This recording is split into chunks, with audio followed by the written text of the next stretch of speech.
দিনাজপুরের ফুলবাড়ীতে মুত্তাকি কল্যাণ সংস্থা Hafezi charitable of society of বাংলাদেশের অর্থায়নে অসহায় এবং দুস্থদের মাঝে কম্বল বিতরণ করা হয়েছে।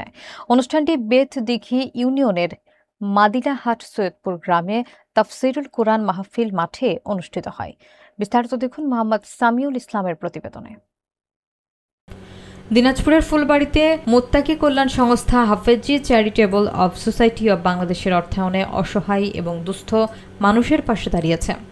সোমবার ৮ ডিসেম্বর বেতদিঘি ইউনিয়নের মাদিলাঘাট সৈয়দপুর গ্রামে সংস্থার উদ্যোগে আয়োজিত তাফসিরুল কোরআন মাহফিলের মাঠে কম্বল বিতরণ করা হয়। অনুষ্ঠানে উপস্থিত ছিলেন হাফেজি চ্যারিটেবল সোসাইটি অব বাংলাদেশের পরিচালক নব মুসলিম মোহাম্মদ রাজ, সাধারণ সম্পাদক মাওলানা ইব্রাহিম খলিল, মুত্তাকি কল্যাণ সংস্থার সভাপতি ডাক্তার সোলাইমান মণ্ডল, সাধারণ সম্পাদক এস.এম. নজিব এবং যুগ্ম সাধারণ সম্পাদক সাংবাদিক আলামিন বিন আমজাদ।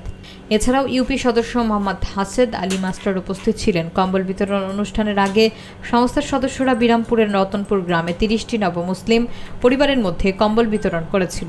কম্বল বিতরণ অনুষ্ঠানের আগে সংস্থার সদস্যরা বিরামপুরের রতনপুর গ্রামে ৩০টি নবমুসলিম পরিবারের মধ্যে কম্বল বিতরণ করেছেন। অনুষ্ঠানে উপস্থিত অসহায় এবং দুস্থরা কম্বল পেয়ে আনন্দ প্রকাশ করেছেন। সংগঠনগুলোর উদ্যোগকে প্রশংসা করেছেন। এই উদ্যোগ স্থানীয় জনগণের জন্য শীতকালে সহায়তা এবং মানবিক সহমর্মিতার প্রদর্শনের একটি গুরুত্বপূর্ণ দৃষ্টান্ত হিসেবে বিবেচিত হচ্ছে। ওনার সাথেই সব জায়গার মধ্যে যাই এবং বেশিরভাগ সফর আমরা দুজনেই করি। উস্তাদ জি সবকিছু আপনাদেরকে বলছেন, শুধু আমি আমাদের হাফেজি